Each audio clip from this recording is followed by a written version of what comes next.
कार्तिक कब से मेरे पीछे पड़ा हुआ है, लड़ रहा है, उसके बाद मार भी रहा है। मना कर रही हूँ, मान नहीं रहा। अब मन बना तू का इतनी देर से रोकत है। अब तू इतनी बड़ी है तो मान जा। कार्तिक मार रहा है, मार रहा है, उनका शिकायत लेके बहुत करा। तू कितना छोटा है, तू उसे मान ना सकती। तू तो बढ़िया है, तू तो समझ जा। कहे ना कि बेटिया हो शांति से बैठा बैठ के तुम जने आराम से अपन खेला कूदा चटाई बिछा दे। लेकिन न तोहरे बुद्धि है ना उनके।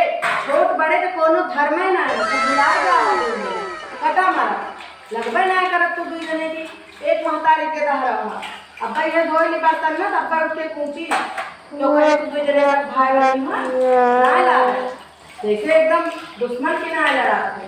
भारत पाकिस्तान रहा है दोनों जने। अब बताई थी रह जा दोनों जने का। अब उठी तो पूछी अच्छे से दोनों जने आज लतिया